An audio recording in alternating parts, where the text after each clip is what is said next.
for the opportunity to present with you today. I'm going to talk about innovation and talk about how you do it. Not just what it is, but I'm going to show you how to do it. An interesting question to explore before I even start this question is, and you might like to think of it as I'm speaking, what is innovation? Do you know? Because we need a definition. Do you know an interesting statistic? In the 1920s, the life expectancy of a public company in the USA was 65 years. By the 1990s, it had fallen to 10 years. Today, it's approaching 5. That's the graph. 5 years. The question is, how do we fix it? Has anyone got any ideas? What do we do to fix this? The answer is innovation. Now, there's only one way to build a business, and that is to build the top line, the revenue line. You can reduce costs, but that doesn't build the business. You've got to build revenue. There's only one way to build revenue: sell more stuff. Do you know what the single biggest risk in business is? The single biggest risk. The reason most businesses fail? Simple. You don't sell enough stuff. True? If you sell enough stuff, you stay in business and you grow. So what we want to work at is how to find the things to sell that have the minimum market risk. You know, there are only 2 risks in business. The first risk is technical risk, which says, can I do it? And the tech edge can tell you that in a flash. If I want to put a laser pointer in the end of this pen, the tech edge can say, yeah, no problem, we can do that. If I say, I want anti-gravity boots, can you give me anti-gravity boots so I can float around the room? The tech edge will say, wow, that's a great idea, but give us $1 billion in 500 years and maybe we'll get there. We can assess technical risk. The single biggest risk in business, as I said, is market risk. How do we remove it? The answer is innovation. I'm going to discuss innovation, and I'm going to derive a definition before I show you how to do it. I'm going to derive a definition like we derive a mathematical equation. I'm going to do it by posing a couple of questions for you. And you can think about these questions, and then we'll explore how your mind works. Let's pretend it's 1960. And I've just invented and patented a fabulous brand new product called a Rubik's Cube, like this. And I come to you with a winning business plan and I say, invest in my Rubik's Cube, I'm going to sell $1 billion. I ask the question, would you invest? Any investors? 1, I'll see you later, that's fantastic. Brilliant. The question is, the issue is, very few people would invest in that product. But what about this scenario? It's 1940, and I've just realised I make spanners, or as they call them in America, wrenches. You make a wrench by putting a piece of steel under a drop forge, it goes bang, and a wrench falls on the floor.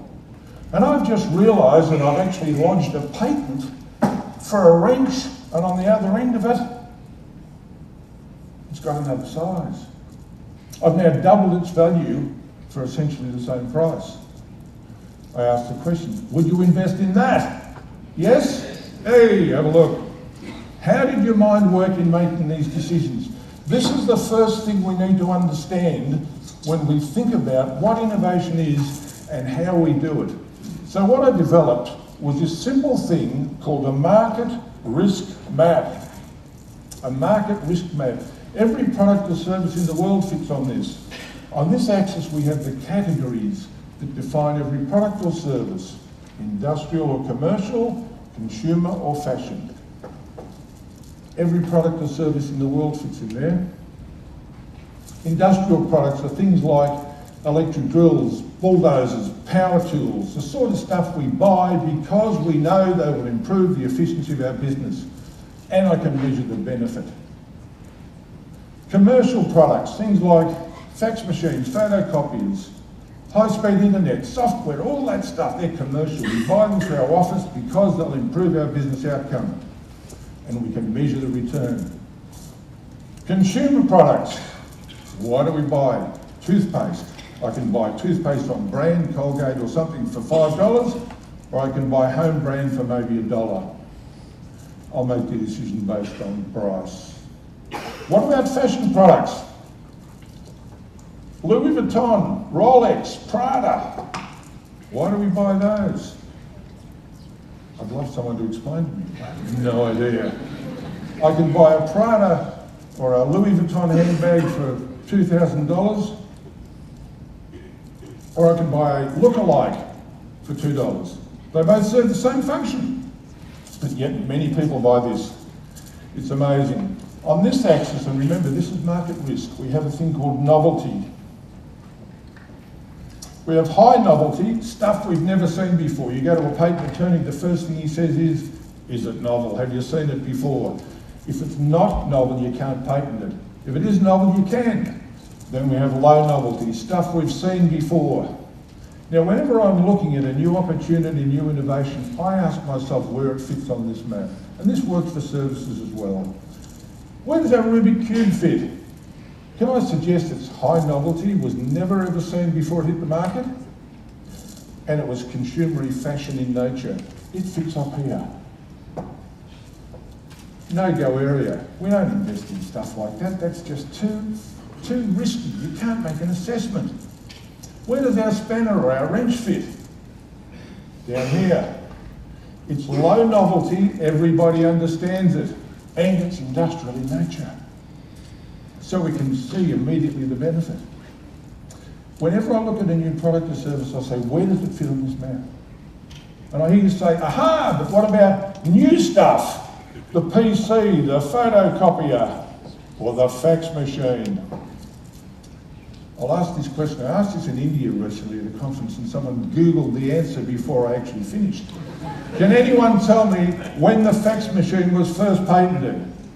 This will blow you away. Anyone got an idea? 1896. 1890. You reckon the Mr. Fax made any money? I doubt it. You know, in 1960, I was offered distribution rights for fax machines in Australia. I could have been Mr. Fax.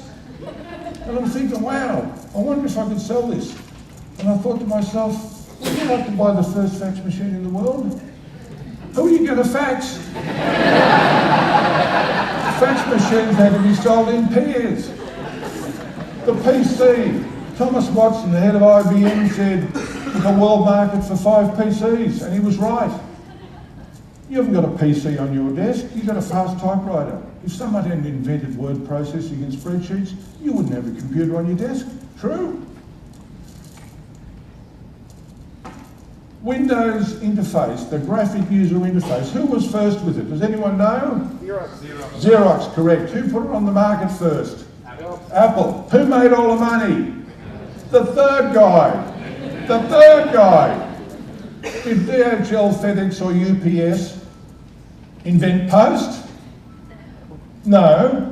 They just said, gee, the postal service takes 2 weeks to deliver a parcel. I'm going to do it overnight.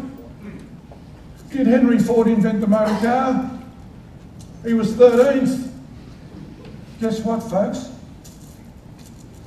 Most firsts fail. You don't have to be first. The secret to low-risk innovation is find something that everybody's doing and do it better. Isn't that simple? That's what Google did. That's what Facebook did. That's what the iPhone did. That's what the iPad did. Find something in the market everyone's doing, improve it. From this we get a definition of innovation. Innovation is defined as change that adds value. That's it. Find stuff and change it to add value.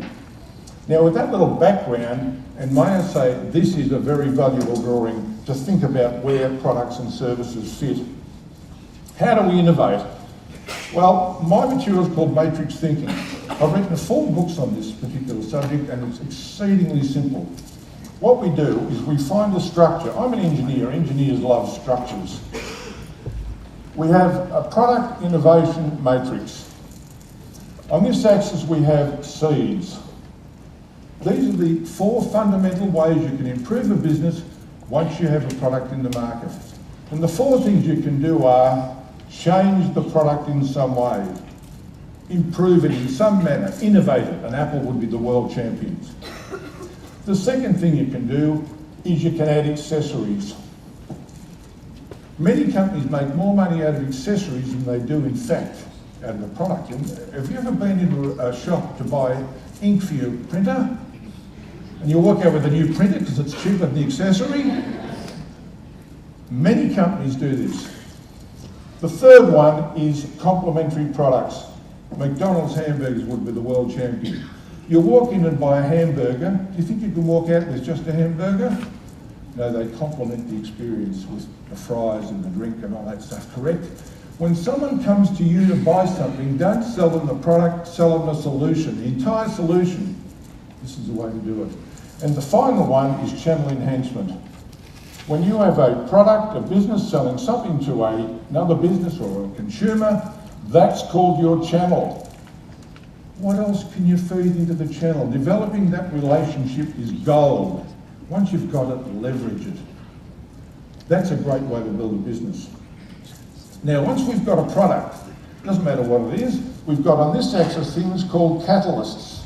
I write like this because I don't spell too well, so I'm an engineer and I don't spell too well. We have 12 catalysts. The intersection of a seed and a catalyst asks you to think about innovating something in a particular way. And I'll give you a great example of how this works. Has anyone heard the term brainstorming? Brainstorming? Completely useless term in my view. Sir, could you brainstorm that for me? I ask people this at conferences and they look at you like you're some sort of dill. You can't brainstorm that. It's an open question. Good. Instead of brainstorming a product, what I like to do is get a product, get a small group of people, put it on the table, and it could be this glass of water, and say, please complete this sentence. I wish this glass of water would turn into beer, not empty, stay cold, stay hot, not spill, not break, etc. I wish this pen would be every colour, wouldn't mark my fingers, would easily erase, would digitise into my computer when I wrote on the whiteboard, etc., etc., etc. Get a product, put it on the table, get a small group of people and make a wish. And they can be your customers or internal staff. This stuff is easy. Another one of these is called new function. Every time a new product comes out, like an iPhone or whatever, it's got a new function. There are most products to which you can add a function. That's called innovation. I'll give you a classic example. There's a thing also called tracking. It means follow a product, see what happens in its life. There's a bicycle. Well, my drawing of a bicycle, put up with it. I had an inventor come to me and he said, I've just invented a new thing called a bicycle bell. And I'm thinking, woo! Now you see, I've just discovered an opportunity for innovation. Why did that happen? That to me, that's bleeding opportunity. We'll talk about opportunity in a minute if I have time. This person came to me and said, I've just invented a new bicycle bell. And I said, wow, there's only 500 different ones on the market. If we're going to put yours on the market, let's innovate it. Let's change it to add value. So let's track it and see what happens to it. So this person, I said, where does the bicycle bell spend all its life? Well, on the handlebars. I said, great. Now we know where it spends its life. How can we add an innovation to it that adds value? Can anyone tell me who's got the 2-second invention? What else can a bicycle bell do? A light. This guy, you could patent that tomorrow, sir. There'll be a race to the patent's office. For 20 cents, I can put an LED, a battery and a switch in my bicycle bell. I've now doubled the functionality. And it took 2 seconds? 2 seconds to come up with that innovation. Simply because we have a structured process. This stuff is simple. There are 12 catalysts, 4 seeds for product innovation. I've got a matrix like this for service innovation, for process innovation, and I want to finish on another matrix which I get even more excited about, if you can imagine that. Can you imagine that? It's called an opportunity matrix. What is an opportunity? Can anyone tell me? Opportunity is defined in the dictionary as a fortunate intersection of events. Well, I don't want my business to be fortunate. I want systems. So I created a thing called an opportunity matrix. And I defined an opportunity as an observed Fortunate set of circumstances. You've got to look and observe. That's how you find opportunities. And there are 5 things I observe. The first one is predictable activity. What can I predict? And I was interested in when we were hearing before, did everyone come back to the same seat? Most often people do. You can predict that with great certainty. The next one is widespreadness. Some of the catalysts include I wish, tracking. Another one's called frustration. Frustration is the greatest source of business and innovation opportunity you'll ever find. Products and services exist because they meet a need. When someone expresses a need, it's usually with a curse. This stuff is simple, so I'll show you how you do this. Let's look at widespread activity. The problem with inventors, and inventors are great at finding frustrations. The trouble is they solve a problem for themselves. If you want to find a product or an opportunity that has got widespread application, find a widespread opportunity and widespread occupation. For example, a plumber, an electrician, a sales rep, a taxi driver, it doesn't matter, widespread. And then you do an exercise called tracking. If you track an electrician for a week, and every time he curses, you write down the reason for the curse, and then you find another electrician, these guys curse a lot, I might say, then you find, unless they work on the diesel plant, because then they're usually not working. And then you find another electrician, and you track him or her for a week. You find 4 electricians for 4 weeks, and at the end of it, you plot a very simple graph. Number of curses, reason for curse. And you get a histogram. This is mathematically rigorous. They're all cursing for that reason. It's a widespread occupation. If I solve it for one, I've solved it for the world. Now, I've done this in more than 2 industries. This is simple, it's mathematical, it's systematic. And once you've identified the opportunities, you've got the chance for innovation. This is the way I work, and this is the way my material is structured. I have these matrices, and it's called matrix thinking because I've developed these matrices to do this. And the same with prediction. I'm doing some work with a chocolate company. And we discovered, I asked them to do an exercise on predictions. I said, how many people in Melbourne per week go to a dinner party? And the hostess takes a gift, or you take a hostess gift. We quickly did the sum. You know what the answer was? 500,000 a week. So I said, we've now identified a widespread predictable activity. And they all take, or at least half of them, take chocolates. I'm working with a chocolate company. The question simply is, how do we access that market? This is how you can use this opportunity matrix. This is gold. So I'll finish on this note. The life expectancy of a business in America in the 1920s was 65 years.